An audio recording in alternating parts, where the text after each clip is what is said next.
Hello friends, আমি অফি খান এমবিসিএসসি ডিপার্টমেন্টে পড়ছি।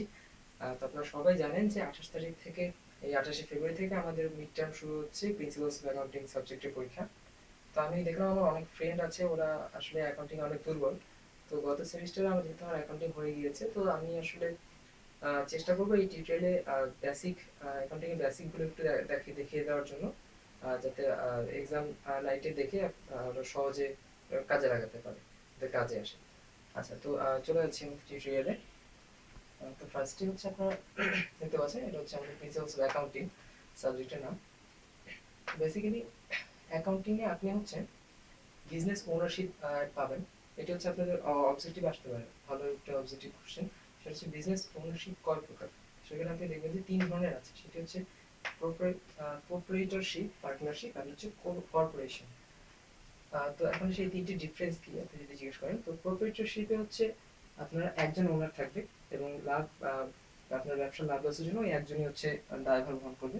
পার্টনারশিপ হচ্ছে আপনার 2জন ওনার থাকবে এবং লাভ লস 2জনই সমানভাবে তাদের পার্টনারশিপ যত পার্সেন্টেজ অনুযায়ী তারা ভাগ করে নেবে।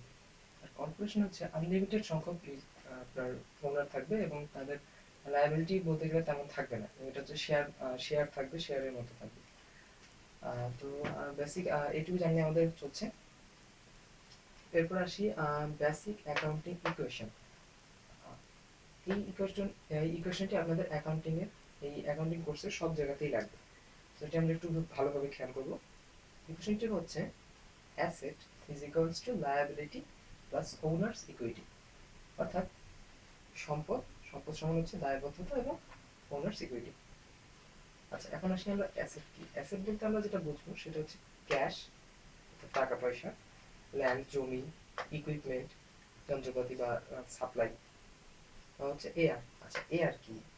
এখানে যদি একটু আসি, এআর হচ্ছে অ্যাকাউন্টস রিসিভেবল। আচ্ছা, এখন আপনি প্রশ্ন করতেই পারেন যে ইকুইপমেন্ট আর সাপ্লাইয়ের মধ্যে ডিফারেন্স কি।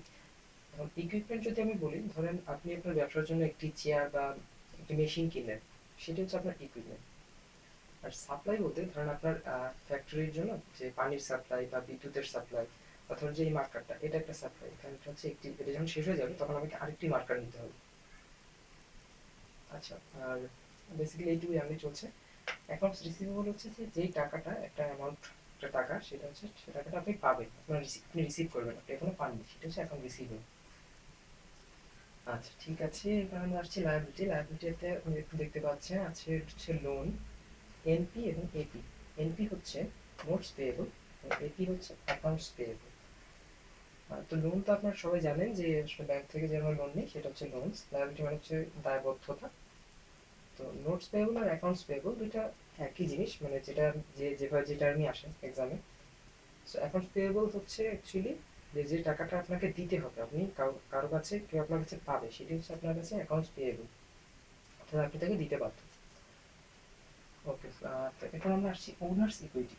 ওনার্স ইকুইটিতে আপনি দেখতে পাচ্ছেন এখানে আছে ক্যাপিটাল, রেভিনিউ, ড্রয়িং এবং এক্সপেন্স। ক্যাপিটাল, ক্যাপিটাল হচ্ছে মূলধন, অর্থাৎ যেই টাকাটা দিয়ে আপনি আপনার ব্যবসাটি শুরু করতে চাচ্ছেন সেটা হচ্ছে আপনার ক্যাপিটাল। রেভিনিউ, রেভিনিউ হচ্ছে আমরা রেভিনিউ অন্য একটা শব্দ হচ্ছে যে ইনকাম, অর্থাৎ আয়। আপনার ব্যবসা থেকে যে আয় হচ্ছে সেটা হচ্ছে আপনার রেভিনিউ। তারপর হচ্ছে ড্রয়িং।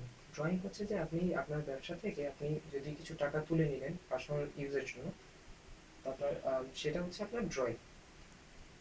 এক্সপেন্স, এক্সপেন্স হচ্ছে আপনার ব্যবসাটা চালানোর জন্য আপনার যাবতীয় যত খরচ আছে সেগুলো সবগুলো হচ্ছে এক্সপেন্সের ভিতরে পড়বে। তো মোটামুটি এইগুলো আমাদের বেসিক অ্যাকাউন্টিং ইকুয়েশন। আচ্ছা, তো এরপর আমরা দেখবো যে আসলে ক্রেডিট আর ডেবিট, এই অ্যাকাউন্ট দুটির নাম সবই আপনারা সকলেই শুনেছেন। তো বাংলা যদি আমরা বলি, বাংলার ক্রেডিট অর্থ হচ্ছে ধার আর ডেবিট অর্থ হচ্ছে দেনা। তো বাংলাতে বোঝাটা আসলে একটু ডিফিকাল্ট, তো আমি ওই ডিফিকাল্টিতে যাব না। তো আমরা ডেবিট আর ক্রেডিট অ্যাপ্লিকেশনটা দেখলে আমরা আশা করি বুঝতে পারবো। তো ডেবিট আর ক্রেডিট আপনি যদি দেখেন, অ্যাসেটের ক্ষেত্রে আপনার যখন অ্যাসেটটা বাড়বে তখন হচ্ছে আপনার কি, আপনার অ্যাকাউন্টে হবে ডেবিট হবে। যখন আপনার অ্যাসেটটা কমবে তখন কি হচ্ছে, ক্রেডিট হচ্ছে। আপনি যদি লায়াবিলিটি দেখেন, লায়াবিলিটি সম্পূর্ণ উল্টো। অর্থাৎ যখন লায়াবিলিটি বাড়বে তখন হচ্ছে আপনার ক্রেডিট হবে, লায়াবিলিটি যখন কমবে তখন হচ্ছে আপনার ডেবিট হবে। অর্থাৎ অ্যাসেট আর লায়াবিলিটি পুরোপুরি উল্টো। অর্থাৎ আপনি যদি একটি মনে রাখেন তাহলে কিন্তু আরেকটি আপনি সহজেই পেয়ে যাবেন। এবার আমরা আসি ওনার সিকিউরিটি। ওনার সিকিউরিটিতে আপনি দেখুন ক্যাপিটাল এবং রেভিনিউ, এই দুটোর ফার্স্ট লেটারটি আপনি যদি নেন অর্থাৎ সি এবং আর, সি আর দিয়ে আপনি এইভাবে সহজে মনে রাখতে পারেন, সি আর দিয়ে হচ্ছে ক্রেডিট। ক্যাপিটাল আর রেভিনিউ এই দুটো যখন বাড়বে তখন হচ্ছে আপনার ক্রেডিট হবে। তারপর আপনি আসেন ড্রয়িংস এবং এক্সপেন্স। ড্রয়িংস আর এক্সপেন্সের ক্ষেত্রে আপনি দেখতে পাচ্ছেন ক্যাপিটাল ফার্স্ট লেটার দুটো যদি আমরা নিই তাহলে হচ্ছে ডিই, ডি দিয়ে যদি আমরা ডেবিট চিন্তা করি তাহলে দেখেন ড্রয়িংস আর এক্সপেন্স এই দুটো যদি বাড়ে তাহলে কি হচ্ছে, ডেবিট হচ্ছে। অর্থাৎ ক্যাপিটাল রেভিনিউর ক্ষেত্রে বাড়লে হচ্ছে ক্রেডিট, কমলে হচ্ছে ডেবিট।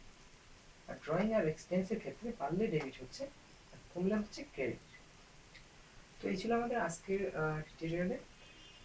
পরবর্তীতে আমরা পরবর্তী টিউটোরিয়ালে দেখবো আসলে অ্যাকাউন্টিং এর যত ট্রানজাকশন আছে ট্রানজাকশনগুলোতে আসলে কিভাবে আমাদের এই বেসিক অ্যাকাউন্টিং ইকুয়েশনের মধ্যে কোন কোন অ্যাকাউন্টে চেঞ্জ হয়, বাড়ে কমে বা কিভাবে কি চেঞ্জ হয়।